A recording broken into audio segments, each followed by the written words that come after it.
Collegiate Church of the Assumption.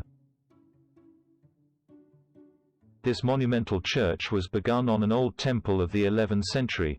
The current factory of the Church of Santa Maria del Campo was begun in the first half of the 13th century following the classic model of Burgos Gothic, that is, a temple that presents Latin cross-floor plan with 3 naves covered by ribbed vaults of various designs, the central nave being wider than the side ones. At the foot of the church a late-style portal would open that would be dated in the last years of the 12th century, which was transferred to the chapel of Santo Cristo that is located in the northern wall. The reason for the transfer was the construction of the monumental tower designed by the famous Diego de Siloe in the 16th century. The church was completed at the height of the current transept with 3 apsidal chapels, opening 2 small funerary chapels at the ends of the transept. In the first half of the 15th century, a remarkable cloister was built on the north side with wide openings in which we will find beautiful traceries that remind us of the Elizabethan Gothic style. At the end of the 15th century, the church was enlarged again towards the eastern side, so a transept and a polygonal apse were built.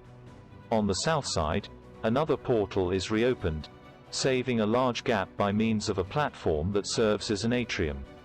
Apparently, there are not too many references that tell us about the construction of the church. However, it is known that Don Francisco de Barahona could have intervened as a patron, who presents a sumptuous sepulchre located next to the stairs of the presbytery. Tower of Diego de Siloe. One of the most striking elements of this monumental church is its slender plateresque style tower, considered by many authors to be the most beautiful Renaissance tower in Spain. Said tower was built in the first half of the 16th century by Diego de Siloe. The bell tower has a total of 3 levels on the cover. The lower body is formed by a great triumphal arch that shows off a rich sculptural decoration. The second level has a large window with a semicircular arch and columns with fluted shafts. On both sides there are 2 reliefs that represent the theme of the Annunciation. The last level corresponds to the disciple of Siloe, Juan de Salas. Here we find an eminently plateresque decoration. North Portal. In the photograph above we can see the portal that opens in the northern transept dating from the early years of the 16th century. Said portal has a total of 4 archivolts in which angels and saints are represented under canopies. The southern doorway, with a more advanced chronology, is also interesting for its decoration of sober rosary beads. Inside the church.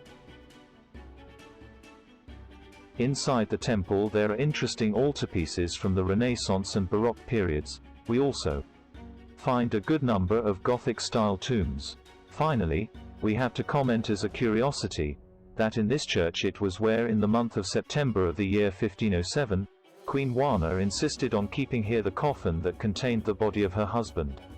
It has an important collection of works of art that include panels by Pedro Berruguete, important Gothic monstrance and processional cross, Flemish tapestries from the 16th century, Mudéjar Gothic pulpit and flamboyant Gothic choir stalls from the Miraflores Charterhouse Fathers Choir School. It was declared a historical artistic monument belonging to the National Artistic Treasure on June 3, 1931, during the Second Republic, by means of a decree published on the 4th of that same month in the Madrid Gazette, with the signature of the President of the Provisional Government of the Republic Nicito Alcalá Zamora and the Minister of Public Education and Fine Arts Marcelino Domingo y San Juan. It currently has the status of asset of cultural interest.